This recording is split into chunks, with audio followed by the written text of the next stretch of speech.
Density of state কাকে বলে এবং ফার্মি ফার্মির ফাংশন যেটা, ফার্মি ডাইরেক্ট ফাংশন যেটা, এই ফাংশনটার সিগনিফিকেন্সটা কি? এই জিনিসটা আমরা পড়বো। তো এই জিনিসটা পড়ার আগে এটার প্রিরিকুইজিট হিসাবে আমাদেরকে একটা জিনিস জানা লাগবে। সেটা হলো গিয়ে শ্রোডিঞ্জারের ওয়েভ ফাংশন।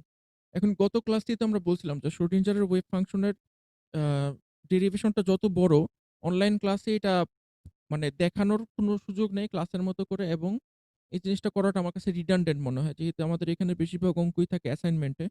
এইজন্য এই জিনিসটার ডেরিভেশন শিখাটা আমাদের জন্য রিডান্ডেন্ট। কারণ ডেরিভেশন এখন কোনো পরীক্ষাতেই থাকবে না। অ্যাসাইনমেন্টেও থাকবে না। আপনার ভাইভাতেও ডেরিভেশন কখনো জিজ্ঞেস করার সুযোগ নেই। সো এইজন্য আমরা ওটার ডেরিভেশনটা দেখিনি।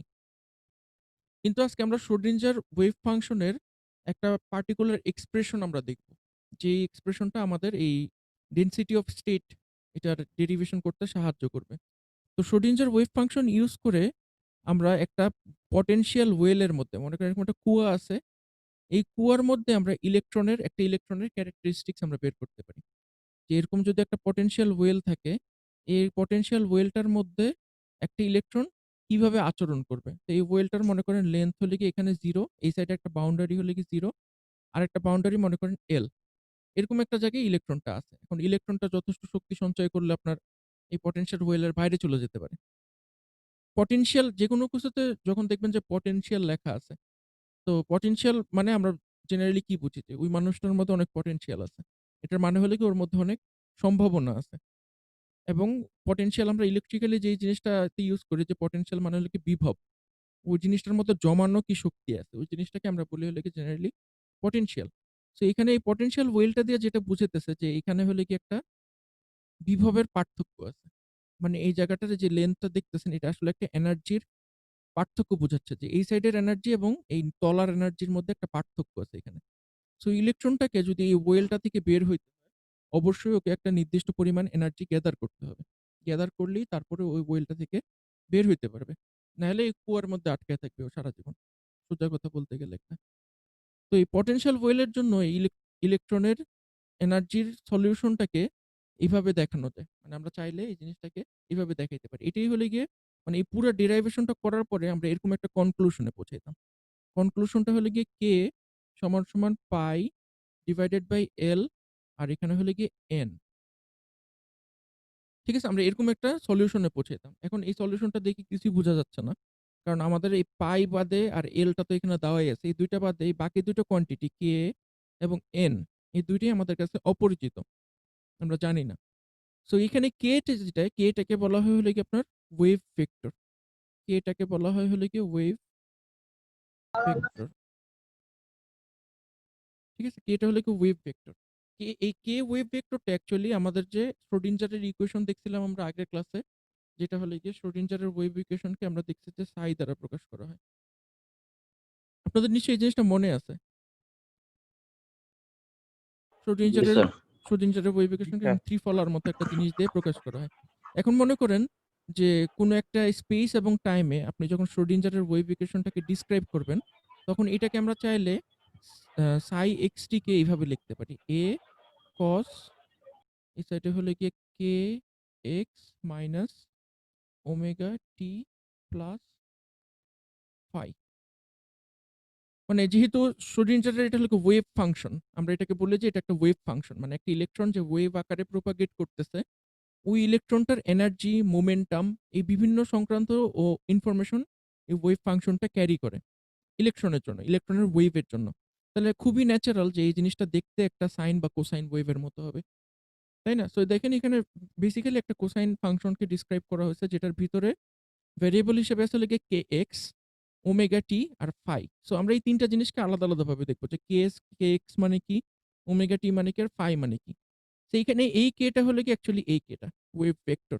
এই k টা আপনার প্রকাশ করে যে একটা নির্দিষ্ট ইউনিট অফ লেংথ এ, একটা নির্দিষ্ট ইউনিট অফ লেংথ এ আপনার কতগুলা সাইকেল কমপ্লিট করে। এই পুরা ওয়েভটা কতগুলা সাইকেল কমপ্লিট করে। মনে করেন এই সাইডে হলে গিয়ে আপনার টাইম, আর এই সাইডে হলে গিয়ে আপনার স্পেস। এই কে টা প্রকাশ করে যে কতগুলা সাইকেল ও কমপ্লিট করে। একটা ইউনিট লেন্থে ও কতগুলো সাইকেল কমপ্লিট করে। তো মনে করেন আমি যেকোনো একটা ওয়েভ নিলাম। ইলেকট্রন না, মনে করেন যেকোনো একটা ওয়েভ। যেকোনো একটা ওয়েভ একটা নির্দিষ্ট লেন্থে যতগুলো সাইকেল করে, মানে কমপ্লিট করে। এই জিনিসটাকে আমরা সোজা বাংলায় কি বলি? কেউ বলতে পারবেন? Time period. না, টাইম পিরিয়ড না। এখানে কিন্তু টাইমের কথা আসতেছেই না। এখানে পুরা জিনিসটা হইতেছে স্পেস দিয়ে। স্পেস দিয়ে। কোন একটা নির্দিষ্ট স্পেসে একটা ওয়েভ যতগুলা ফুল অসিলেশন কমপ্লিট করে। এই জিনিসটার সঙ্গে সবচেয়ে মানে তুলনীয় কি আছে? না আমরা তো অনেকগুলা জিনিস জানি। ফ্রিকোয়েন্সির তুলনা করা একটা জিনিস জানি আমরা ফ্রিকোয়েন্সি। আরেকটা জানি হলে গিয়ে তরঙ্গ দৈর্ঘ্য ল্যামডা, তাই না? স্যার। জি তো স্যার। তরঙ্গ দৈর্ঘ্য ল্যামডার সংজ্ঞাটা কি বলেন তো?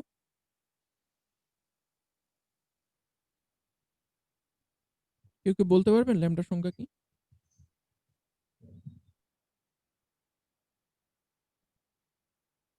ল্যামডা কাকে বলে? ল্যামডা ইকুয়াল টু এফ গুণন টি না স্যার? না। এফ আর টি গুণ করলে তো 1 হয়ে যাবে। আপনি যদি এফ আর টি গুণ করেন 1 হয়ে যাবে না? জি sir. T equal to 1 by F তো প্লাস টেন। ল্যামডা মানে হলো কি তরঙ্গ দৈর্ঘ্য। তরঙ্গ দৈর্ঘ্য কথাটার অর্থ হলো কি যদি একটা যদি এরকম হয়, এটা যদি হয় মনে করেন 1, এটা হলো কি 2, আমরা তরঙ্গ দৈর্ঘ্য ওইটাকে বলি যেটাতে একটা পুরা অসিলেশন কমপ্লিট হয়। ওইটাকেই তো আমরা এই দৈর্ঘ্যটাকেই তো আমরা বলি হলো গিয়ে জেনারেলি ল্যামডা। ল্যামডা। ল্যামডার একক কি? কেউ কি বলতে পারবেন ল্যামডার একক কি? তরঙ্গ দৈর্ঘ্য ল্যামডার একক কি? কম্পাঙ্ক নাকি যেন ভুলে কম্পাঙ্ক স্যার। মিটার। তরঙ্গ দৈর্ঘ্য কথাটা আছে অবশ্যই এটা মিটার হবে। তরঙ্গের দৈর্ঘ্যটাকে আমরা বলি হলো গিয়ে তরঙ্গ দৈর্ঘ্য। সোজা কথা বলতে যেটাকে বোঝায়। আপনারা কি ইসে পড়ছেন, ফিজিক্সে পড়ছেন যে তরঙ্গ দৈর্ঘ্যের সঙ্গে ফ্রিকোয়েন্সির সম্পর্ক কি? জি স্যার পড়ছি স্যার। কেউ বলতে পারবেন তরঙ্গ দৈর্ঘ্যের সঙ্গে ফ্রিকোয়েন্সির সম্পর্ক কি? ফ্রিকোয়েন্সি বাড়লে তরঙ্গ দৈর্ঘ্যটা কমবে স্যার। স্যার ব্যস্তানুপাতিক। হ্যাঁ, কিন্তু ফ্রিকোয়েন্সির সঙ্গে তরঙ্গ দৈর্ঘ্যের একটা সম্পর্ক আছে না? জি স্যার, ব্যস্তানুপাতিক। ঠিক বলছেন, ব্যস্তানুপাতিক। এবং সম্পর্কটা হলো কি এরকম যে ল্যামডা সমান ভি, ভিটা হলো কি ওয়েভটার ভেলোসিটি, ঠিক আছে? Divided by F. এটা হলো কি তরঙ্গ দৈর্ঘ্য আর ফ্রিকোয়েন্সির মধ্যে সম্পর্ক। মানে তরঙ্গ দৈর্ঘ্যটা হলো বেসিক্যালি একটা স্পেসের মধ্যে একটা তরঙ্গ কতটুকু জায়গা অকুপাই করে, মানে ও কতটুকু জায়গা নেয়, ঠিক আছে? যেমন মনে করেন দেখবেন যে অনেক সময় দেওয়া থাকে যে সবুজ আলোকে বলা হয় হলো 500 ন্যানোমিটার। কখনো দেখছেন আপনারা যারা লেজার টেজার নিয়ে কাজ করেন চাকরিতে, ওরা দেখবেন যে গ্রিন গ্রিন ইসের ক্ষেত্রে তরঙ্গ দৈর্ঘ্য বলা হয় 500 ন্যানোমিটার। এটার মানে কি? এটার মানে হলো একটা সাইকেল কমপ্লিট করতে 500 ন্যানোমিটার জায়গা লাগে স্পেসে।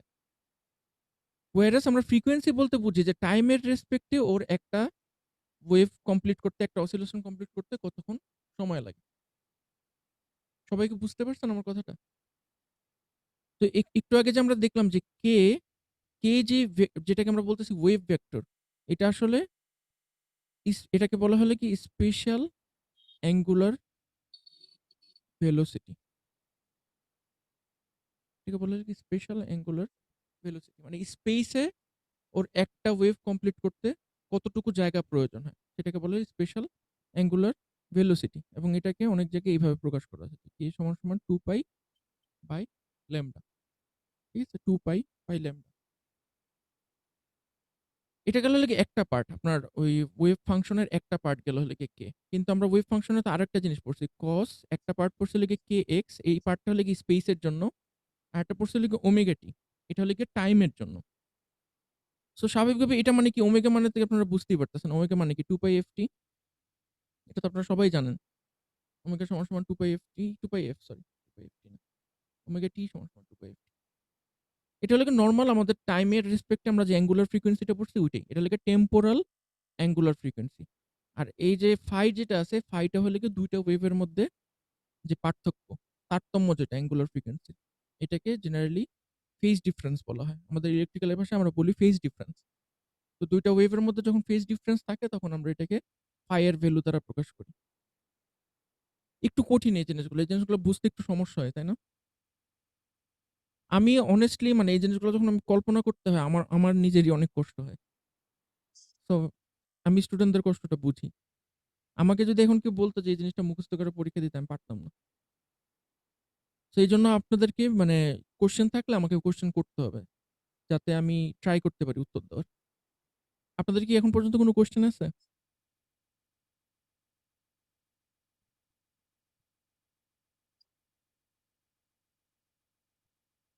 কেন করলাম বলেন তো? এই যে আমরা যে স্যার সাই এর কি এটা ইকুয়েশনটা যে লিখলাম, সাই এর ইকুয়েশনটা যে লিখলাম a cos something blah blah blah এটা কেন করলাম আমরা?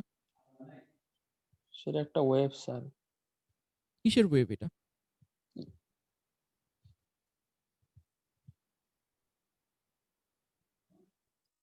এটা ইলেকট্রন একটা ইলেকট্রন ইলেকট্রন আমাদের ওয়েভ স্যার। এখনকার পার্সপেক্টিভে এটা একটা ইলেকট্রনকে রিপ্রেজেন্ট করতেছে। জি স্যার। একটা ইলেকট্রনের গতিপথকে রিপ্রেজেন্ট করতেছে। বুঝতে পারছেন? সবচেয়ে মজার ব্যাপার কি জানেন? মানে ওয়েভ ফাংশনটা আমার মনে হয় এটা যে শুধু ইলেকট্রনের জন্য প্রযোজ্য ব্যাপারটা কিন্তু এরকম না। আমরা যদি একটা মানুষের জীবনকে এনালাইসিস করি, আমি সিউর একটা মানুষের জীবনের জন্য এরকম একটা ওয়েভ ফাংশন থাকবে। কিভাবে? মনে করেন যে আপনি নিউ মার্কেটে যান। ঠিক আছে? আপনারা যারা ঢাকাতে থাকেন আপনারা মনে করেন নিউ মার্কেটে যান। এখন আমি যদি আপনাকে বলি যে আপনার নিউ মার্কেটে যাওয়ার ফ্রিকোয়েন্সি বের করেন। তো আপাত দৃষ্টিতে নিউ মার্কেটে যাওয়ার আপনার কোনো ফ্রিকোয়েন্সি বের হবে না। কারণ আপনি একবার গেলেন ৭ দিন পরে, একবার গেলেন ১০ দিন পরে, একবার গেলেন ১ মাস পরে, একবার গেলেন ৬ মাস পরে। তো অ্যাপারেন্টলি আপনার নিউ মার্কেটে যাওয়ার কোনো ফ্রিকোয়েন্সি নাই। মানে নির্দিষ্ট কোনো ফ্রিকোয়েন্সি নাই। কিন্তু আপনার পুরা লাইফ স্প্যানটা যদি আপনি দেখেন যে আপনার বয়স একদম 0 থেকে শুরু করে মনে করেন আপনি ৬০ বছর বাঁচবেন। ৬০ বছর পর্যন্ত আপনি যদি নিউ মার্কেটে যাওয়ার আপনার প্যাটার্ন গুলা দেখেন, তখন আপনি দেখবেন যে এটার মধ্যে সুন্দর একটা প্যাটার্ন আছে। আপনার নিউ মার্কেটে যাওয়ার এরকম সুন্দর একটা প্যাটার্ন আছে আপনি দেখবেন। এবং এই প্যাটার্ন গুলো ফেরত আসবে। আমার যেটা মনে হয় আরকি। যে আপনি যদি নিউ মার্কেটে যাওয়ার কথা চিন্তা করেন তাহলে দেখবেন যে এরকম প্যাটার্ন ফেরত আসবে। তো অ্যাকচুয়ালি এই যে এই প্রত্যেকটা যে পয়েন্ট, এই প্রত্যেকটা পয়েন্ট কাকে রিপ্রেজেন্ট করতেছে বলেন তো? এই প্রত্যেকটা পয়েন্ট কে? স্যার আমি নিজেই তো স্যার। এই প্রত্যেকটা পয়েন্ট হলেন কি আপনি নিজে। আপনি একটা পার্টিকেল, আপনি একা একটা পার্টিকেল কিন্তু আপনার সারা জীবনের সব ক্যারেক্টারিস্টিক্স আপনি যদি বিবেচনা করেন, যে আপনি এই কাজটা কয়দিন পর করেন, ওই কাজটা কয়দিন পর করেন। আপনি যদি অনেক দূর থেকে এই জিনিসটাকে দেখেন, আমি সিউর যে আপনি এরকম একটা প্যাটার্ন পাবেন। আপনার নিজের কাজের মধ্যেও আপনি এরকম একটা প্যাটার্ন পাবেন। তো আমরা কিন্তু তখন বলতে পারি যে আপনি একটা পার্টিকেল, মানে আপনি একটা সিঙ্গেল এন্টিটি কিন্তু আপনার কাজও কিন্তু একটা ওয়েভের মতো।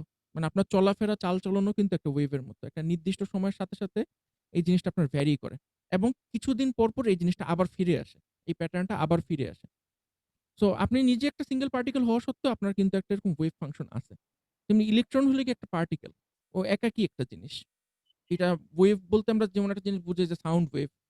যে প্রেশারের কম্প্রেশন আর হইতেছে এক্সপানশন হইতেছে বাতাসের মধ্যে।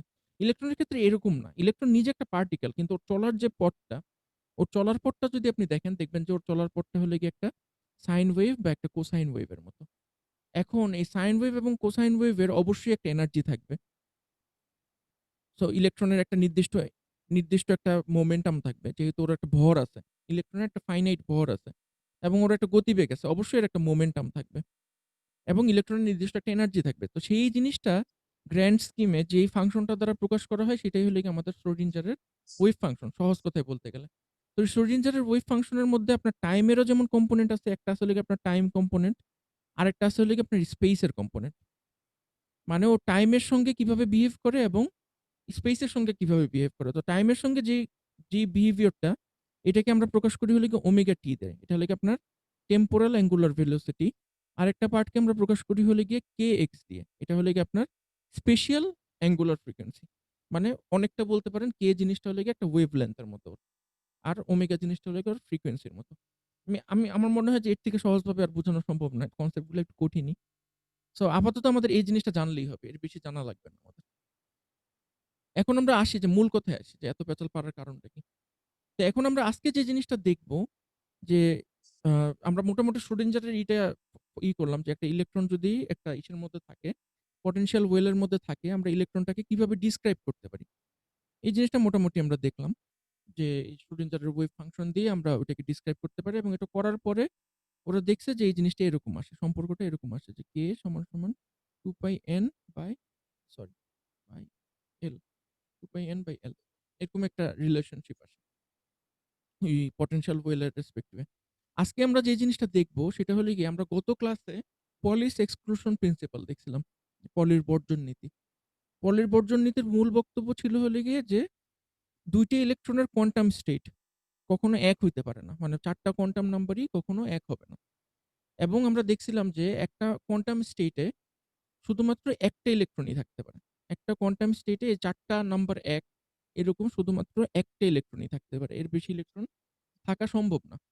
তো এখন আজকে আমরা যে জিনিসটা দেখব সেটা হলো গিয়ে একটা পদার্থের মধ্যে এই যে মনে করেন সিলিকনের একটা টুকরা বা কার্বনের একটা টুকরা বা জার্মেনিয়ামের একটা টুকরা যেটাই হোক, এটার মধ্যে টোটাল কতগুলো কোয়ান্টাম স্টেট থাকতে পারে? এটা দেখার কারণটা কি? টোটাল কতগুলো কোয়ান্টাম স্টেট থাকতে পারে? স্বাভাবিকভাবে কোয়েশ্চেন আসতে পারে যে এটা দেখার কারণটা কি? কতগুলো কোয়ান্টাম স্টেট থাকতে পারে? এটা দেখার কারণ হলো কি আমরা হিসাব করতে চাই যে একটা কার্বন বা একটা সিলিকনের মধ্যে টোটাল কতগুলো ইলেকট্রন আছে। এখন মনে করেন আপনার সিলিকনের টুকরা আমি একটা আপনার হাতে দিলাম। আপনি কি গুণে, গুণে বলতে পারবেন যে এটার মধ্যে এতগুলো ইলেকট্রন আছে, ফ্রি অবস্থায় আছে বা এই স্টেটে আছে? এটা আমাদের পক্ষে বলা সম্ভব না। কিন্তু আমরা যদি কোয়ান্টাম মেকানিক্স অনুযায়ী জিনিসটাকে সলভ করি, এটাকে অনেক সহজভাবে বলা সম্ভব। কিভাবে বলা সম্ভব? আমার যদি জানা থাকে যে ডেনসিটি অফ স্টেট মানে একটা খন্ড সিলিকন আছে, এই সিলিকনের মধ্যে আপনি এটার ভলিউম জানেন। একটা সিলিকনের খন্ড দেওয়া থাকলে একটা সিলিকন ধরলাম যে আপনাকে আয়তাকার একটা সিলিকনের খন্ড দেওয়া আছে। তো সিলিকনের একটা প্রান্তের দৈর্ঘ্য যদি হয় L তাহলে আয়তকার না সরি কিউব আছে একটা। তো সিলিকনের ভলিউম আমরা খুব সহজেই বের করতে পারবো যে L কিউব। সিলিকনটার ভলিউম হবে হলো গিয়ে L কিউব। তাই না? আমরা তো যেকোনো কিউবের ভলিউম এভাবে বের করতে পারি। এখন আমরা যদি ডেনসিটি অফ স্টেট বের করি মানে এই ভলিউমের মধ্যে কতগুলো স্টেট আছে? এই ভলিউমের মধ্যে কতগুলো স্টেট আছে? এই ডেনসিটি অফ স্টেট যদি বের করতে পারি এবং আমরা যদি বের করতে পারি যে প্রত্যেকটি স্টেটে ইলেকট্রন থাকার প্রবাবিলিটি কত? এটা যদি আমরা বের করতে পারি, তারপর যদি ২ টাকে আমরা গুণ দিই, ২ টাকে যদি আমরা ওই প্রবাবিলিটিকে গুণ দিই তাইলে আমরা টোটাল নাম্বার অফ ইলেকট্রন পেয়ে যাব। এটাই হলো গিয়ে মানে কোনো একটা বস্তুর মধ্যে ইলেকট্রন কয়টা ইলেকট্রন আছে এটা মাপার সবচেয়ে সহজ উপায় হলো গিয়ে এটা যে ডেনসিটি অফ স্টেট বের করা এবং প্রত্যেকটা স্টেটে কতগুলো ইলেকট্রন থাকার প্রবাবিলিটি আছে। এই ২ টাকে যদি আমরা গুণ করে দিই তখনই আমরা টোটাল ইলেকট্রন নাম্বার পেয়ে যাব। তো এখানে যে আ কত মানে এখানে ইলেকট্রন বলতে আমরা হলো গিয়ে চার্জ ক্যারিয়ারকে বুঝাইতেছি। সো টোটাল কতগুলো চার্জ ক্যারিয়ার আছে সেটার ইকুয়েশনটা আমরা খুব সহজে এভাবে লিখতে পারি যে total number of charge carrier এটাকে আমরা সহজে লিখতে পারি যে ইন্টিগ্রেশন অফ জিই এখানে জিই টা হলো গিয়ে আপনার ডেনসিটি অফ স্টেট গুণ পিই ডিই। জিই টা হলো গিয়ে এখানে আমাদের ডেনসিটি অফ স্টেট আর পিই হলো গিয়ে প্রত্যেকটা স্টেটে ইলেকট্রন থাকার প্রবাবিলিটি কত সেটা। তো এই জিনিসটাকে যখন গুণ করে আমরা ইন্টিগ্রেট করে দিব তখন আমরা ওই খন্ড ইলেকট্রনটার মধ্যে টোটাল চার্জ ক্যারিয়ারের পরিমাণ পেয়ে যাব। তো এটার জন্য আমাদেরকে ২ টা জিনিস এখন বের করা লাগবে। একটা বের করা লাগবে জিই ডেনসিটি অফ স্টেট আমরা কিভাবে হিসাব করব? আরেকটা বের করব এই যে প্রবাবিলিটি এটা আমরা কিভাবে হিসাব করব? তো ফার্স্ট এ আমরা শুরু করি যে জিই টা আমরা কিভাবে ক্যালকুলেট করব এখান থেকে শুরু করি। আপনাদের কি কারো কোনো কোয়েশ্চেন আছে? সবাই খুব চুপচাপ আজকে। পরীক্ষা দিয়ে টায়ার্ড? স্যার হ্যাঁ? মনে তো হইতেছে টায়ার্ড। টায়ার্ড না স্যার, আপনি বলতেছেন ওই জন্য আমরা দেখতেছি শুনতেছি স্যার। তো আচ্ছা। টায়ার্ডের তো কিছু না স্যার, মানে একটু আননোন টপিক তো সবাই একটু ডিপলি চিন্তা ভাবনা করতেছে। হ্যাঁ, কি বলেন? আমারই পড়ার সময় মাথা অনেক ঘেমে কিছু যায় একদম। স্যার বোঝা যায় না তো স্যার। আমি আপনাদেরকে পড়ানোর আগে ২-৩ ঘন্টা ধরে পড়ি বুঝছেন? কারণ আমার খুব ভয় লাগে সলিস্টার সাবজেক্টটা সত্যি কথা বলতে। ছোটবেলা থেকেই ভয় লাগতো আমার। আচ্ছা। তো আমরা জিই তে আসলাম ফার্স্ট এ। তো আমরা একটু আগে দেখলাম যে টোটাল স্টেট যদি থাকে হলো গিয়ে n টা আমরা ধরলাম যে টোটাল নাম্বার অফ স্টেট হলো গিয়ে n কোয়ান্টাম স্টেট কিন্তু আমরা বলতেছি। আমরা কিন্তু গত ক্লাসে মোটামুটি দেখছি যে কোয়ান্টাম স্টেট বলতে আমরা মোটামুটি কি বুঝি? পলিস এক্সক্লুশন প্রিন্সিপালটা যেহেতু আমাদের জানা আছে, সো আমরা বুঝি যে একটা কোয়ান্টাম স্টেট মানে কি। সো টোটাল ধরলাম যে n number of quantum state আছে ওই ম্যাটেরিয়ালটাতে সম্ভব। এখন ওই পার্টিকুলার সিলিকনের খন্ডটা যেটা আমি আপনাকে দিলাম, ওটার দৈর্ঘ্য প্রস্থ উচ্চতা আপনার জানা আছে। ধরলাম যে এটা একটা কিউব, যেটার প্রত্যেকটা বাহুর দৈর্ঘ্য হলো গিয়ে L। তাহলে স্বাভাবিকভাবে আমাদের ডেনসিটি অফ স্টেট হবে যেকোনো কিছুর ডেনসিটি আমরা যখন বের করি, ডেনসিটি কিন্তু হলো গিয়ে একটা ভলিউম মেজার। ঠিক আছে? মানে কোনো একটা পার্টিকুলার কিছুকে আপনি টোটাল ভলিউমটা দিয়ে ভাগ করে দিবেন। ওটাকে বলা হয় হলো গিয়ে ডেনসিটি। এই জিনিসটাতে আপনারা জানেন যে ঘনত্ব কথাটা তো শুনছেন, তাই না? জি জি স্যার স্যার। তো ঘনত্ব বলতে আমরা জেনারেলি বুঝি যে একটা ঘন পদার্থ থাকবে, ঘনক থাকবে আরকি। ঘনক মানেই হলো কি এই জিনিসটা 3 ডাইমেনশনাল। এটা একটা ভলিউম কোয়ান্টিটি, ঠিক আছে? তো so n K G sir. Total number of state n কে যদি আমরা L কিউব দিয়ে ভাগ করে দিই তাহলে আমরা ডেনসিটি অফ স্টেট পাবো। যেহেতু আমরা ভলিউম দিয়ে ভাগ করে দিয়েছি স্বাভাবিকভাবেই আমরা এখানে একটা ডেনসিটি অফ স্টেট পাবো। এখন এই ডেনসিটি অফ স্টেটটাকে আমরা কিসের সঙ্গে তুলনা করতে পারি? তুলনা করতে পারি মনে করেন একটা ঝুড়ির মধ্যে আপনার অনেকগুলো আপেল আছে। ঠিক আছে? এটার সঙ্গে আমরা তুলনা করতে পারি। একটা ঝুড়ির মধ্যে মনে করেন অনেকগুলো আপেল আছে। মনে করেন আমরা ওয়ান ডিমেনশনালি দেখি ফার্স্টে। মনে করেন এখানে এই কয়টা আপেল আছে। খুবই ভালো কথা, এগুলো সবগুলো আপেল। আমি সুন্দর আঁকতে পারি না, আমি এজন্য গোল, গোল করে আঁকছি। ঠিক আছে? খাওয়ার এখন আমি জিনিস হলেই আপনাদের হলো স্যার। হ্যাঁ, বলেন? বললাম খাওয়ার আপেল হলেই হলো স্যার, যেরকমই হোক। হ্যাঁ, খাওয়ার আপেল হইলেই হইলো। মনে করেন আপেলগুলো গোল। ঠিক আছে? আমি এই ট্যাবলেটে আঁকতেছি তো ভালো করে আঁকতে পারি না। তো আমি এখন আপনাদেরকে একটা দায়িত্ব দিলাম যে এখানে কয়টা আপেল আছে আপনারা গুনে দেন। বলুন তো কেমনে গুনবেন? নুরুগণ কয়টা আছে? কিভাবে গুনবেন? আপনাদের অ্যাপ্রোচটা বলেন আমাকে। স্যার এখানে স্যার সিঙ্গেল যেহেতু আমরা ১, ২, ৩, ৪ এরকম করে গুনতে হবে। হ্যাঁ, আপনার বাম থেকে বা ডান থেকে যেকোনো একটা দিক থেকে কাউন্ট যেকোনো করলে একটা দিক থেকে এরকম করে গুনবো আমরা। ধরুন আমি দিক থেকে গুনলাম ১, ৪। ঠিক আছে? এটা সবচেয়ে সহজ উপায় কোনো কিছু গণার। এখন মনে করেন এইখানে অলমোস্ট ইনফাইনাইট সংখ্যক অ্যাপেল আছে। টেন্ডস টু ইনফিনিটি অ্যাপেলের নাম্বার। এখন আপনি যদি গুনতে চান এভাবে ১, ২, ৩, ৪, ৫, ৬, ৭, ৮ এভাবে গুনতে, গুনতে আপনার দিন পার হয়ে যাবে, রাত পার হয়ে যাবে কিন্তু আপনার কখনোই গুনা শেষ হবে না। সো অল্প কিছু নাম্বারের জন্য মানে একটা ফাইনাইট কোয়ান্টিটির জন্য, ছোট একটা সংখ্যার জন্য এভাবে গোনাটা সহজ। কিন্তু বড় একটা কোয়ান্টিটি আপনি যখন হিসাব করবেন, তখন কিন্তু এটা আপনার জন্য সহজ না। প্লাস এটাতে আপনার মানে সহজ না। সহজ কথা হলো সম্ভব না। তো এখন মনে করেন এই জিনিসটা তো আমি ওয়ান ডাইমেনশনালি দেখালাম। মনে করেন এই আপেলটা ডিস্ট্রিবিউটেড আছে হলো গিয়ে 3 ডাইমেনশনাল একটা স্পেসে। একটু আগে দেখালাম হলো গিয়ে জাস্ট একটা দিকে আছে। এখন মনে করেন আমার এখানে 3 ডাইমেনশনাল একটা স্পেস আছে। যেখানে আপনার এখানে x আছে, এখানে y আছে, এখানে z আছে। এবং ৩ টা ডাইমেনশনে আপনার অ্যাপেল আছে। ১ টা, ২ টা, ৩ টা, ৪ টা আঁকলাম। এখানেও অ্যাপেল আছে।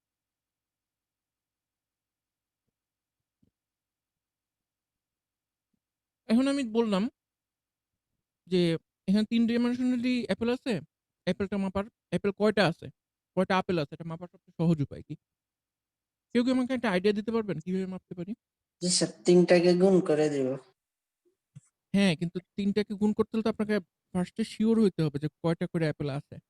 স্যার প্রতিটা ওই লিয়ার কি প্রতিটা স্যার অ্যাক্সিসে অক্ষেতে প্রতিটা এক্সিসে কয়টা করে আপেল আছে এক, এক করে এটার গুনবেন?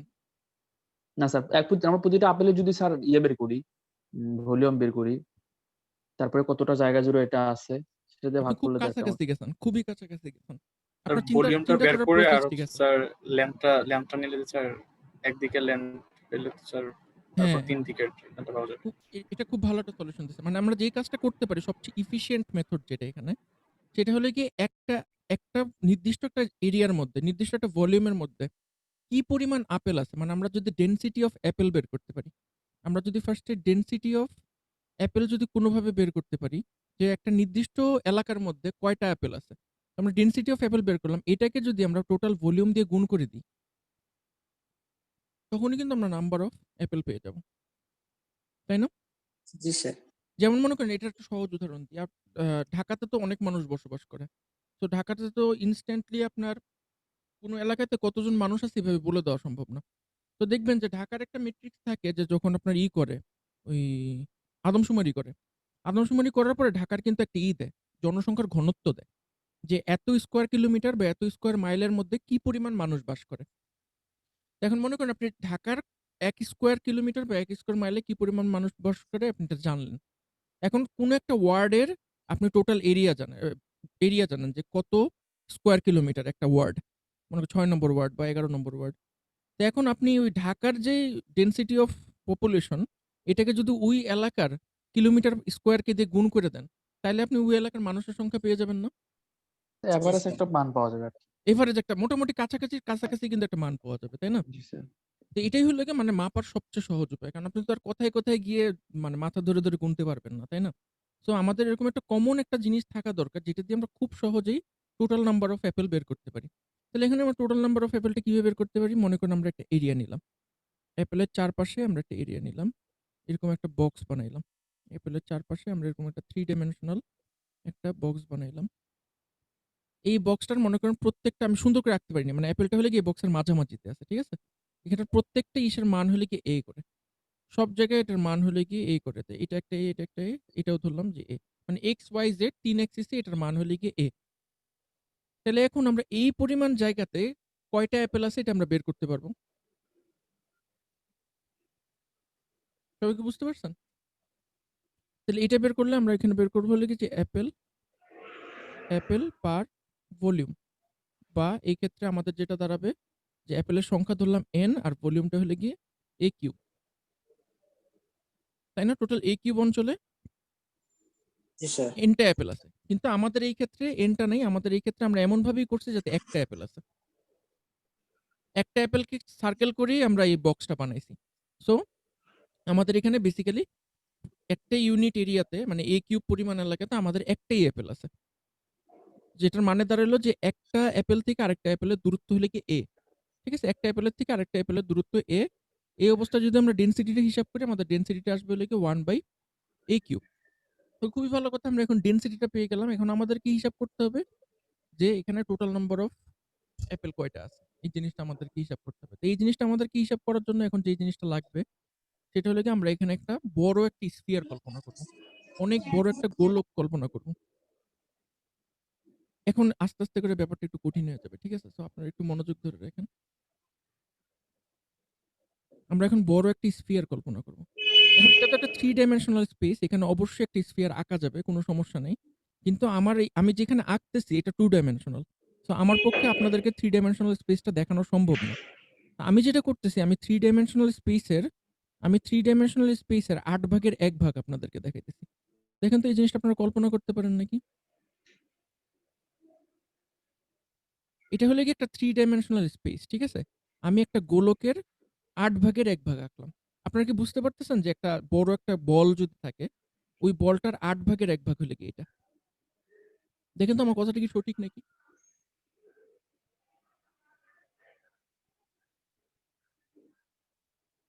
এটা যদি 8 ভাগের 1 ভাগ হয়, বাকি 8 ভাগের 7 ভাগ কোথায়? বাকি 8 ভাগের 7 ভাগ হলে একটা আছে হলো গিয়ে এই সাইডে। ঠিক আছে? আরেকটা আছে হলো গিয়ে নিচে, আরেকটা আছে এইটার নিচে, আরেকটা আছে হলো গিয়ে ওই সাইডে। এটা হলো অর্ধেকটা আঁকলাম। ঠিক আছে? মানে 4 টা আঁকলাম। ১, ২, ৩, ৪। ওই সাইডে আছে আরো 4 টা। টোটাল মিলে 8 টা। এখন বুঝতে পারছেন আমি যে 8 ভাগের 1 ভাগ আঁকছি? নাকি বুঝতে কষ্ট হইতেছে?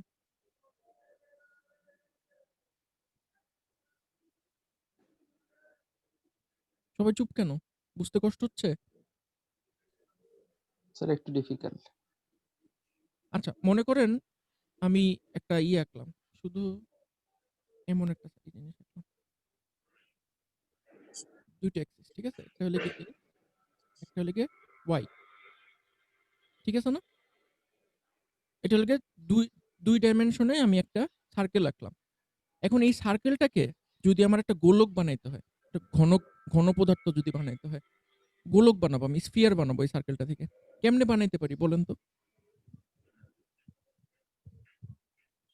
সবচেয়ে সহজ উপায় কি এটার থেকে একটা স্ফিয়ার বানানো? স্যার আর একটা অ্যাক্সেস বাড়াতে হবে আর কি। সেটা তো বাড়াইতে হবেই। কিন্তু আরেকটা অ্যাক্সিস মনে করেন বাড়াইলাম। কিভাবে বাড়াইলাম? এখানে একটা জেড অ্যাক্সিস আমি আঁকলাম, যেটা হলো গিয়ে আমি যেখানে আঁকতেছি, যেই পৃষ্ঠাতে আঁকতেছি ওই পৃষ্ঠার সঙ্গে লম্ব বরাবর আছে। বুঝতে পারছেন তো? জি স্যার। ওই পৃষ্ঠা বরাবর লম্ব বরাবর আছে। এখন আমি এখানে সার্কেলটা কেমনে বানাইতে পারি? সবচেয়ে সহজ উপায় কি? সবচেয়ে সহজ উপায় হলো গিয়ে আমি ওয়াই অ্যাক্সিসটাকে স্থির রাখলাম। ঠিক আছে? ওয়াই অ্যাক্সিসটাকে স্থির রেখে এই পুরা জিনিসটাকে আমি যদি ঘুরাই এরকম করে, চিন্তা করে দেখেন তো একটা ঘন তৈরি করবে নাকি? ওয়াই অ্যাক্সিসটাকে স্থির রেখে আমি এক্স অ্যাক্সিসটাকে এভাবে ঘুরাইলাম। স্যার। তাহলে কিন্তু একটা ঘন তৈরি হবে। বুঝতে পারছেন? স্যার ঘূর্ণনটা কি এন্টি ক্লকওয়াইজ হবে? যেমনি ইচ্ছা সেমনি ঘুরান। যেদিকে ইচ্ছা সেদিকে ঘুরান। তৈরি তো হবে ঘন কি, তাই না? জি স্যার। তখন ওইটা চিন্তা করেন, ওই জিনিসটা হলো গিয়ে আমাদের স্ফিয়ার। ঠিক আছে? ওই জিনিসটা হলো গিয়ে আমাদের একটা স্ফিয়ার মানে গোলক। এখন এই গোলকটা আমার পক্ষে এখানে আঁকা সম্ভব না। আমি গোলকের শুধুমাত্র 8 ভাগের 1 ভাগ আমি আপনাদেরকে এঁকে দেখানো সম্ভব 2 ডাইমেনশনে। এর বেশি দেখানো সম্ভব না। তো ওই গোলকের 8 ভাগের 1 ভাগ হবে দেখতে এরকম। কিন্তু গোলকের 7 ভাগের 8 ভাগ কিন্তু আমরা দেখতে পারতেছি না। এটা কিছুটা আছে এই সাইডে, কিছুটা আছে এই সাইডে, কিছুটা আছে নিচে। কিন্তু আমি এটার একটা পোর্শন দেখতে পারতেছি শুধু। ঠিক আছে? শুধুমাত্র একটা পোর্শন দেখতে পারতেছি গোলকটার। যেটা আমরা একটু আগে ওই যে ঘুরানোর কারণে বানাইলাম। ওটার একটা পোর্শন আমরা দেখতে পারতেছি। এটা হলো গিয়ে ওই পোর্শনটা। এখন আমরা এই গোলকের এই ৮ ভাগের ১ ভাগের মধ্যে আমরা কি পরিমাণ ইলেকট্রন আছে সেটা বের করব। এখন এটা কিভাবে বের করব? ধরলাম যে এই গোলকটা যেটা, এই পুরা গোলকটার রেডিয়াস হলো গিয়ে r। মানে এই এক্সিস এর থেকে এটা দূরত্ব হলো গিয়ে r আমরা ধরলাম। ঠিক আছে? আর আমরা এই গোলকের মধ্যে ছোট আরেকটি ধরবো, যে দুটার মধ্যে পার্থক্য হলো গিয়ে আপনার ডেল্টা r। এই দুটার মধ্যে পার্থক্য হলো গিয়ে ডেল্টা r। তো আমরা চেষ্টা করব এই যে এই জায়গাটার ভলিউমটা বের করার জন্য। এই যে এই ছোট একটা জায়গা যে আমরা কল্পনা করলাম, এই জায়গাটার ভলিউম কিরকম? আমার মনে হয় এই জিনিসটা আমি ইন্টারনেট থেকে দেখালে একটু সুবিধা হবে আপনাদের। জি স্যার, কোনো ভিডিও টাইপ থাকলে আরো ভালো হয়। হুম।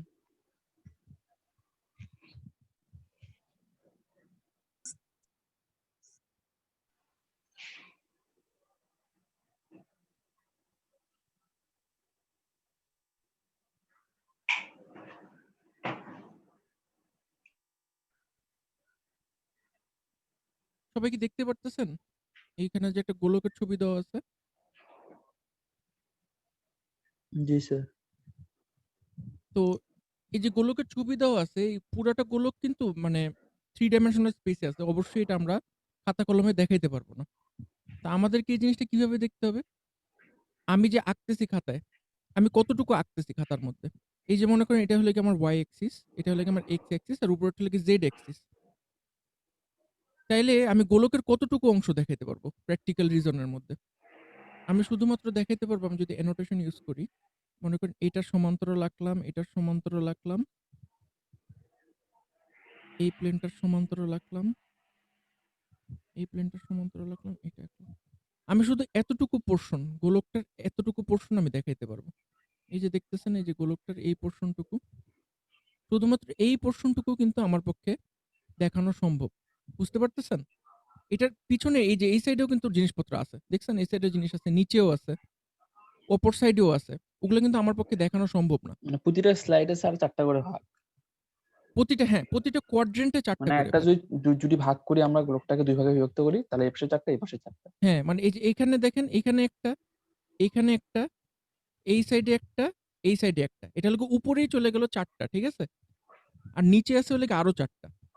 মানে আপনি যদি নিচের দিকে চিন্তা করেন, নিচের দিকে আছে কিন্তু আরো ৪ টা। আর উপরের দিকে আছে ৪ টা। বুঝতে পারছেন? জি স্যার।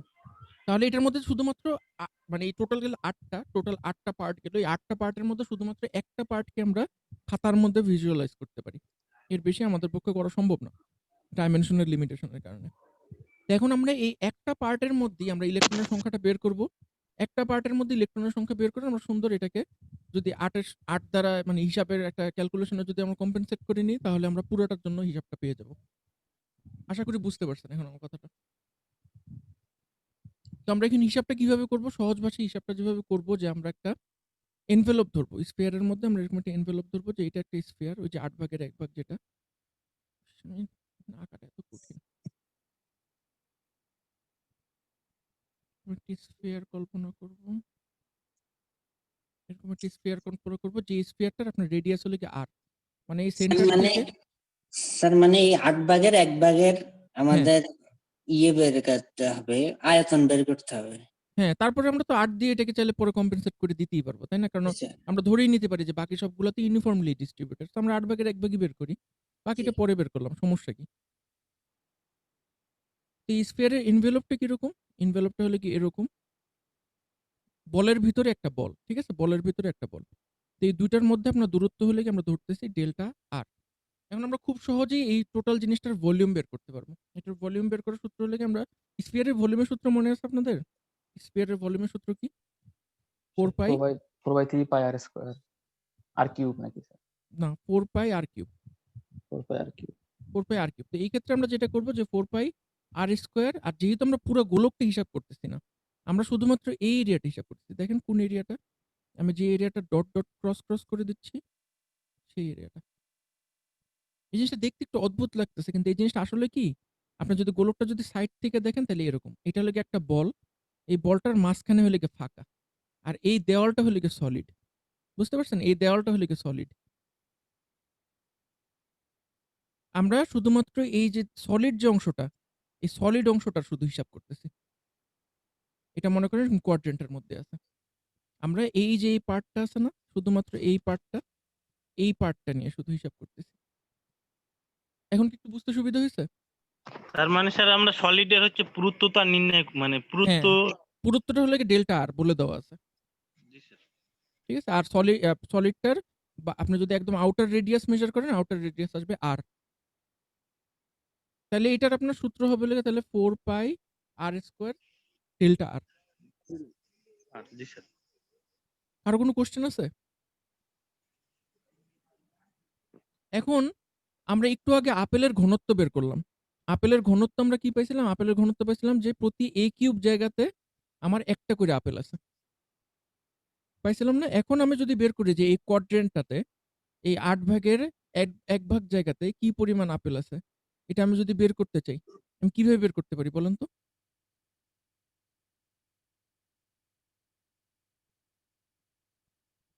বলেন আমি ডেনসিটি পাইছি, আপেলের ডেনসিটি পাইছি। মানে এখানে আছে হলো গিয়ে total number of apple per volume.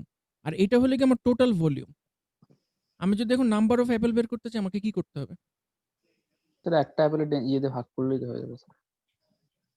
আমার ডেনসিটি মানে কি? ডেনসিটি মানে হলো গিয়ে ঘনত্ব sir. Number of apple per volume. Volume. আর আমি এখান থেকে ভলিউমটা বের করলাম। আমি যদি স্যার, এটাকে ভলিউম দিয়ে গুণ করে দিই, নাম্বার অফ আপেল পাওয়া যায়। ভলিউম কাটা চলে যে নাম্বার অফ অ্যাপেল বের হয়ে যাবে না? জি স্যার। তাহলে আমরা এখন কি করব? আমরা এখন সিম্পলি ওই কাজটা করব যেটা বললাম। তাহলে আমাদের আসবে হলো টোটাল, এটা কিন্তু টোটাল স্ফিয়ারের জন্য করতেছি।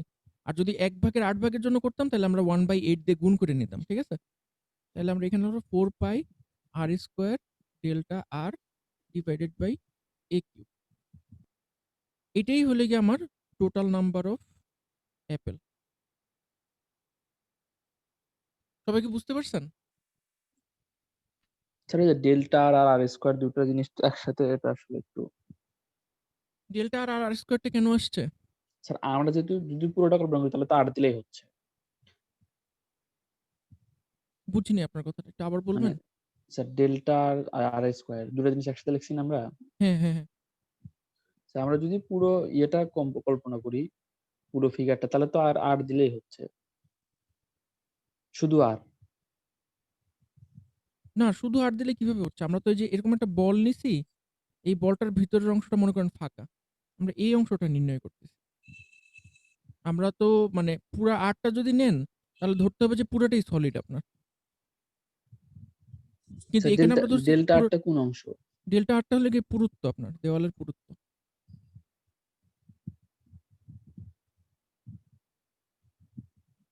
সলিডের পুরুত্ব স্যার মানে ওই গোলকের পুরুত্ব কতটুকু আছে? গোলকের পুরুত্ব, ভিতরে ফাঁকা। জি স্যার। স্যার পুরুত্ব নির্ণয় করে যদি স্যার আমরা পুরুত্ব কতটুকু, তাহলে তো স্যার ডেল্টা আর ধরলেই হচ্ছে শুধু। হ্যাঁ, ডেল্টা আরটা হলো গিয়ে পুরুত্ব এখানে আরকি। এইজন্য আমরা মানে নরমালি হওয়ার কথা কি আর কিউব হওয়ার কথা না? সূত্র হলো জি গিয়ে স্যার। 4 পাই আর কিউব। জি তো স্যার। আমি আর স্কয়ারটা রাখলাম আর এই পুরুত্বের জন্য ডেল্টা আরটাকে এড করলাম। তাহলে এখানে টিপিক্যালি আর কিউব হওয়ার কথা আরকি। তো এইখানে এখন আপনারা আপেলের জায়গায় চিন্তা করেন, এই আপেলটা হলো গিয়ে আপনার স্টেট, একটা করে কোয়ান্টাম স্টেট। আপেলটাকে জাস্ট একটা কোয়ান্টাম স্টেট সঙ্গে তুলনা করেন। তাহলে আমরা এখন যে জিনিসটা বের করলাম n, এটা হলো গিয়ে আপনার টোটাল নাম্বার অফ স্টেট। সবাই কি কিছুটা বুঝতে পারছেন?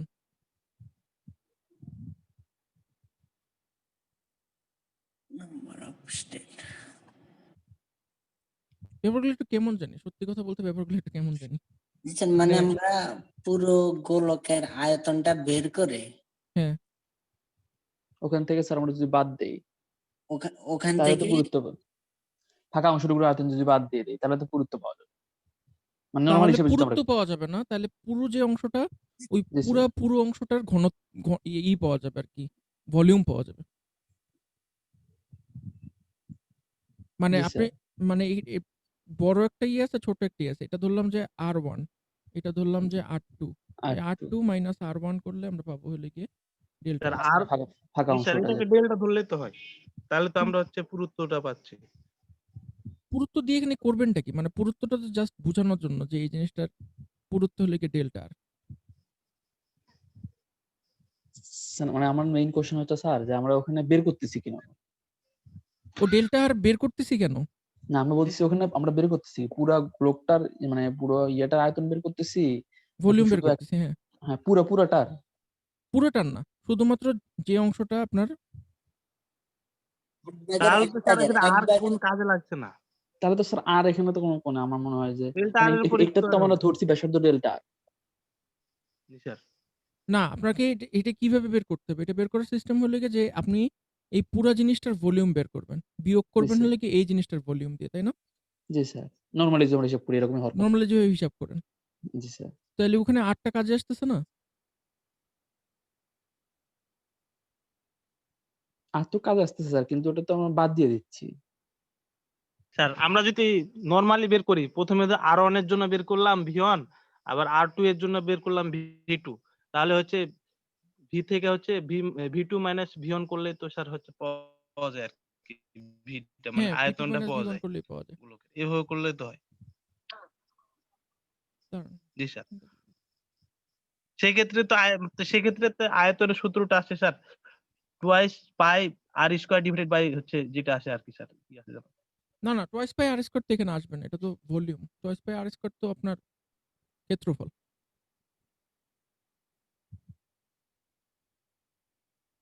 ভলিউমের ক্ষেত্রে না, আপনার আসবে লেগে এখানে ওখানে আসবে ফোর বাই হচ্ছে কি ভিতরে তো ফাঁপা, পাই আর কিউব না কি যেন আসছে নাকি? ভিতরে তো শুধু ফাঁপা। তাহলে আমরা যদি পুরো আটটা নিয়ে ফেলি, ব্যাসার্ধ নিয়ে ফেলি, তাহলে তো ওই ফাঁপা জায়গা সহ আয়তন হয়ে যাবে।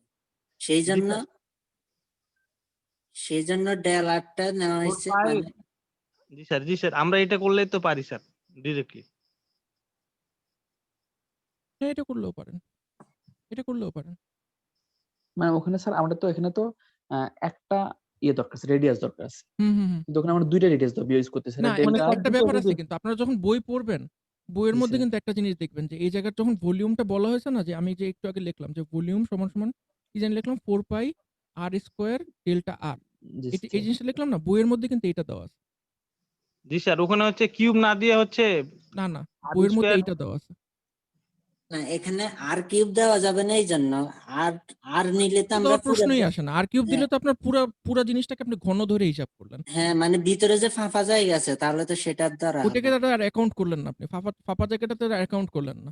তো আপনারা যে জিনিসটা বলতেছেন যে এই জিনিসটাকে তো এইভাবে হিসাব করা যায় যে V1 মাইনাস V2 হিসাবেও তো করা যায়। তাই না? V1 মাইনাস V2 করলে কি আসবে? 4 পাই একটা আসবে হলো গিয়ে R1 cube minus R2 cube. জি এখানে স্যার। আর লেখা যায় না। R2 থেকে স্যার R1 বাদ দেব। না, যেটা R1 বাদ দিলেন। কিউব থেকে R2 কিউব বিয়োগ দিবেন। বা যেটা বড় মানে আরকি। আরো এটা ধরার ক্ষেত্রে যেটা যেটা বড় যেটা আরকি। বড় ঠিক আছে? সেটা থেকে হচ্ছে জি স্যার। R1 কিউব থেকে R2 কিউব বিয়োগ দিবেন। তো এটা যদি করেন, আপনি পুরা জিনিসটা যদি হিসাব করেন, তো বইয়ের কথা অনুযায়ী এই জিনিসটা এটার ইকুইভ্যালেন্ট আসবে। মানে অলমোস্ট সমান। বুঝতে পারছেন? সো বইয়ের মধ্যে যখন ভলিউমটা দেওয়া আছে, ভলিউমটাতে কিন্তু ডাইরেক্ট সমান, সমান চিহ্ন দেওয়া নেই। বইয়ের মধ্যে দেওয়া আছে হলো গিয়ে এই চিহ্নটা। মানে অলমোস্ট এটার সমান। বুঝতে পারছি স্যার। বুঝতে পারছেন? কিন্তু আপনি R1 ধরে করতে পারবেন না। শুধু R ধরে করলে তো আপনার পুরো জিনিসটা ঘন ধরলেন। তো ওইটার প্রশ্নই আসে না কোনো। কিন্তু এইটা এভাবে করলে হবে যে V1 মাইনাস V2 আপনারা যেটা বলছেন এটা করলে হবে। এবং এই মানটা এটার সমান আসে। এই মানটা এখানে 4 পাই আর স্কয়ার ডেল্টা আর এর সমান আসে। তো এটা যেহেতু বইয়ের মধ্যে লেখা আছে আমি ধরে নিতেছি ওদের কথা সত্যি। ভুল হওয়ার চান্স নেই। তবে ট্রাই করে দেখা যায় একবার যে এটা কি সমান, সমান আসে নাকি। কিন্তু আপাতত আমরা ধরে নিই যে বইয়ের কথা সত্যি। ঠিক আছে? জি স্যার ঠিক আছে। তো এখন একটু আগে আমরা যে জিনিসটা দেখলাম যে ওই আমাদের শ্রোডিঞ্জারের এটা গেল হলে কি আমরা তাহলে টোটাল নাম্বার অফ স্টেট কিন্তু আমরা বের করলাম। টোটাল নাম্বার অফ স্টেট আমরা এখন জানি যে 4 pi r square delta r divided by a cube. আমরা পুরো জিনিসটার আলোচনা শুরু করছি আপেল থেকে এবং পরবর্তীতে আমরা ধরছি যে একেকটা আপেল হলো গিয়ে আমাদের একেকটা কোয়ান্টাম স্টেট। সো আমাদের এখন আমরা total number of quantum state আমরা পেয়ে গেছি। আবার যদি শ্রোডিঞ্জার ওয়েভ ফাংশনে আমরা ফেরত আসি, শ্রোডিঞ্জার ওয়েভ ফাংশন থেকে আমরা কি জানছি যে ওয়েভ ভেক্টরটাকে আমরা এভাবে রিপ্রেজেন্ট করতে পারি। কে এল পাই ডিভাইডেড বাই এল গুণ এন। এই এলটা হলো গিয়ে একটা কোয়ান্টাম স্টেট থেকে আরেকটা কোয়ান্টাম স্টেটের যে দূরত্ব, মানে যে পটেনশিয়াল ওয়েল যেটা, এই পটেনশিয়াল ওয়েলের আপনার যে এই সাইডের যে প্রস্থটা, এই প্রস্থটাই হলো গিয়ে এখানে এল, পাই মানে তো পাই। কে হলো গিয়ে আমরা একটু আগে দেখছি যে এটা হলো গিয়ে আমাদের ওয়েভ ভেক্টর। এবং এই জিনিসটা প্রকাশ করে হলো গিয়ে আমাদের স্পেশাল অ্যাঙ্গুলার ভেলোসিটি। এনটা হলো কি আমাদের কোয়ান্টাম নাম্বার। ঠিক আছে? এনটা আমাদের ইসের বিভিন্ন পোস্টুলেট অনুযায়ী, বোরের পোস্টুলেট অনুযায়ী এন এর একটা নির্দিষ্ট মান আছে। এবং এন এর মান সবসময় নির্দিষ্টই থাকবে। আমরা কোনো উল্টাপাল্টা এন এর মান বসাতে পারবো না। এন এর মান সবসময় আপনার যে ১, ০, ১, ০ না তো ১, ২, ৩, ৪, ৫ এভাবে এন এর মান আগাবে। এন এর কতগুলা নির্দিষ্ট স্টেট আছে। এরকম মানে কোয়ান্টাম নাম্বার যেটাকে আমরা বলি, প্রাইমারি কোয়ান্টাম নাম্বার। সো আপনার যদি এন এর মান যদি এখানে 1 হয়, প্রাইমারি কোয়ান্টাম নাম্বার যদি আপনার 1 হয়, তাহলে আপনার k1 হবে হলো গিয়ে পাই ডিভাইডেড বাই এল, k2 হবে হলো গিয়ে পাই ডিভাইডেড বাই এল গুণ 2, এভাবে আগাবে আরকি। মানে এন এর মানটা এভাবে ভেরি করবে। সো এই জিনিসটাকে আমরা চাইলে এইভাবে ভিজুয়ালাইজ করতে পারি। মানে 3 ডাইমেনশনাল একটা স্পেসে আমরা এই জিনিসটাকে ভিজুয়ালাইজ করতে পারি, যেটা 3 ডাইমেনশনাল স্পেস আঁকলাম। 3 ডাইমেনশনাল স্পেসে আমার অবশ্যই তাহলে একটু আগে যে আমরা ফাংশনটা দেখলাম, এই k এর যে ফাংশনটা, এই k এর ফাংশনটার অবশ্যই x, y, z ৩ টা কম্পোনেন্ট থাকবে। x, y, z ৩ টা কম্পোনেন্ট থাকবে এবং আমরা যখন একেকটা কোয়ান্টাম স্টেট লিখবো, তখন কোয়ান্টাম স্টেট গুলাকে আমরা এরকম পয়েন্ট দিয়ে বসাইতে পারবো। প্রত্যেকটার কোয়ান্টাম স্টেটকে আমরা এরকম পয়েন্ট দিয়ে বসাতে পারবো। এবং এই স্পেসে একটা থেকে আরেকটা কোয়ান্টাম স্টেটের দূরত্ব হবে হলো গিয়ে আপনার পাই বাই এল। এটার থেকে এটার দূরত্ব হবে হলো গিয়ে পাই বাই এল। এটা হলো গিয়ে 1, 2, 3 এভাবে আগাবে। বুঝতে পারছেন? সিমিলারলি আমরা যদি জেড এক্সিসে যদি দেখি, মানে কে জেড কম্পোনেন্টটা যদি আমরা দেখি, এটা হলো গিয়ে কে ওয়াই, এটা হলো গিয়ে কে এক্স। আমরা যদি এরকম এক্স সাইডের কম্পোনেন্ট দেখি, এখানেও প্রত্যেকটা ইসের হবে হলো গিয়ে পাই বাই এল। এটাও হবে হলো গিয়ে পাই বাই এল। এটাও হবে হলো গিয়ে, মানে বুঝতে পারতেছেন তো যে প্রত্যেকটাই পাই বাই এল পরে একেকটা করে কোয়ান্টাম স্টেট এইভাবে ডিস্ট্রিবিউটেড থাকবে। আপনাদের কারো কি কোনো কোশ্চেন আছে?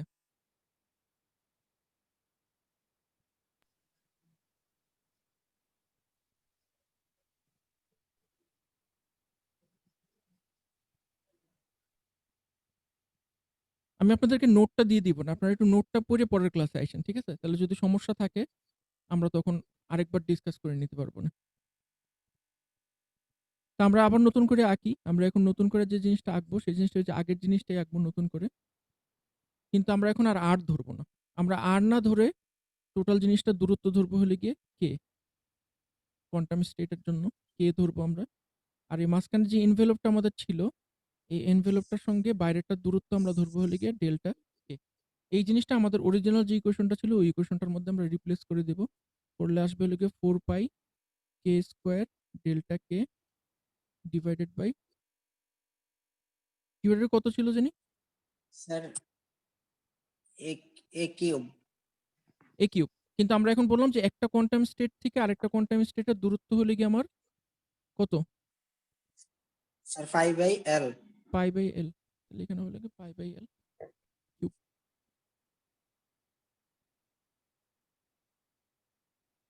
ঠিক আছে? তো এইটাই হলো গিয়ে আমাদের বের করলাম যে নাম্বার অফ কোয়ান্টাম স্টেট। আমরা এই ইকুয়েশনটা বের করলাম।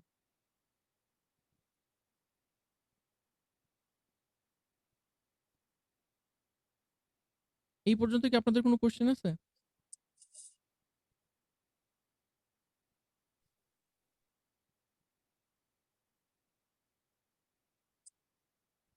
আরো কোনো কোশ্চেন নেই? তাহলে আমি জাস্ট এই ইকুয়েশনটাকে জাস্ট আরেকটু ঘুরে পেঁচায় লিখি। ঘুরে পেঁচায় লিখলে আমাদের ডেনসিটি অফ স্টেটের ইকুয়েশনটা বের হয়ে যাবে।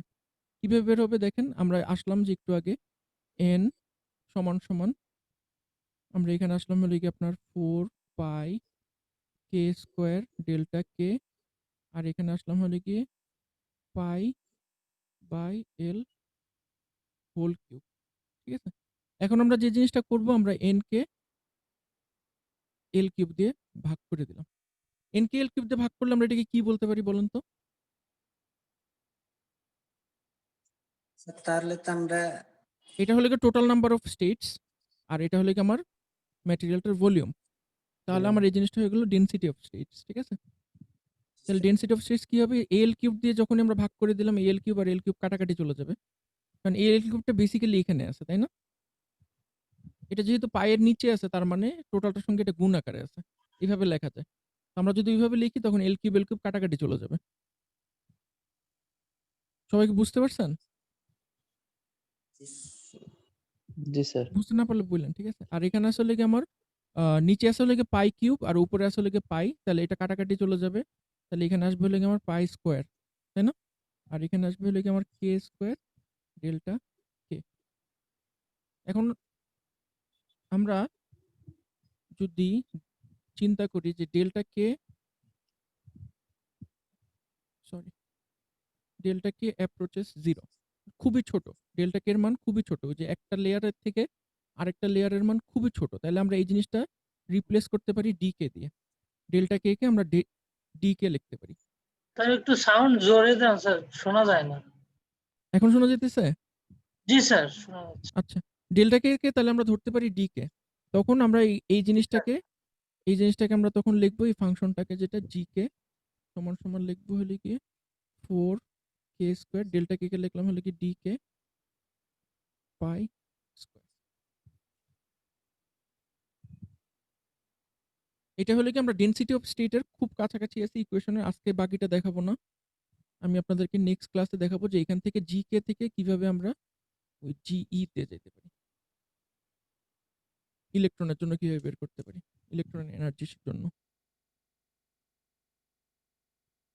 আমি আপনাদেরকে নোটটা দিয়ে দিব, আপনারা আগামী ক্লাসে নোটটা পড়ে আসবেন। নোটটা পড়ে আসলে আমরা সামনের ক্লাসে এর বাকি যতটুকু আছে ওইটা দেখবো। দেখার পরে আমরা ফার্মির ফাংশন দেখবো। ফার্মির ফাংশন দেখার পরে আমরা ওই মেইন আলোচনায় যেতে পারবো আর কি। সিলিকনের ক্ষেত্রে বন্ড এবং ব্যান্ড থিওরি আছে নাকি জন্য একটু ওটা পড়া শুরু করতে পারবো। জি স্যার, ঠিক আছে। ঠিক আছে? এখন থেকে কিন্তু মানে খুব বেশি এই ডেরিভেশন আর ম্যাথ। তো আপনাদের আর একটু মানে ধৈর্যশীল হইতে হবে। মানে আপনাদের অনেক ভালো কন্ট্রিবিউশন, ক্লাসের মধ্যে অনেক ম্যাথেই ভালো ভালো স্যার, কন্ট্রিবিউট করেন আপনারা। ম্যাথই ভালো, ম্যাথে ঝামেলা অনেক নেই। বেশি ম্যাথ, সামনে আরো অনেক বেশি ম্যাথ করতে করতে পাগল হয়ে যাবেন একদম। স্যার মিডের আগে হয়তো ক্লাসই হবে একদিন বা 2 দিন। হ্যাঁ, মিডের ক্লাসে মিড দিয়ে তো আসলে কিছু যায় আসে না। মিডের তো শুধু অ্যাসাইনমেন্ট আর কি। ভাইবা নিবেন না স্যার? ভাইবা নিব, ভাইবাতে কি আর ম্যাথটা ধরা যায়? স্যার আমার কোশ্চেন ছিল একটা। হ্যাঁ, বলেন। স্যার ওই যে আমাদের ভিডিওগুলা যেগুলো আপনি হচ্ছে ইউটিউবে আপলোড দিন, হ্যাঁ। সেগুলো আমাদের স্যার হচ্ছে গ্রাম অঞ্চলে বাসা, তো সেগুলো আমাদের ডাউনলোড দেওয়া যাচ্ছে না স্যার। এই কারণে আমাদের হচ্ছে সবসময় কেন নেটওয়ার্কের আপনি ইউটিউব থেকে ভিডিও ডাউনলোড করতে পারেন না?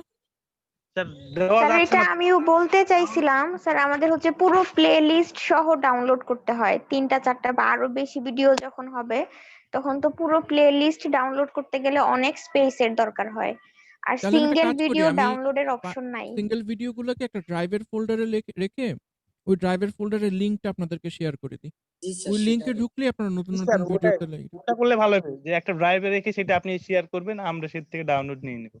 ঠিক আছে, তাহলে আমি ড্রাইভের ফোল্ডারের লিংকটা দিয়ে দিই। প্রতিদিন ক্লাসের পরে ফোল্ডারে ঢুকলেই নতুন ভিডিওটা পাবেন। জি স্যার, আপনি হচ্ছে এটা আমাদের গুগল ক্লাসরুমে দিলে ভালো হবে। আচ্ছা, ঠিক আছে, আমি এটা ক্লাসরুমে দিয়ে দিব তাহলে। আচ্ছা স্যার। ঠিক আছে, আপনারা সবাই দিচ্ছেন, আপনাদের অ্যাটেন্ডেন্স দিচ্ছেন? জি স্যার, অলমোস্ট সবাই দিয়ে দিচ্ছে। আচ্ছা, ঠিক আছে, তাহলে আজকে অনেক লম্বা সময় ধরে বসে আছেন। আজকে আর বড় না করি, এখানেই শেষ করি। আপনাদের সঙ্গে আবার নেক্সট উইক দেখা হবে। ওকে স্যার, আসসালামু আলাইকুম।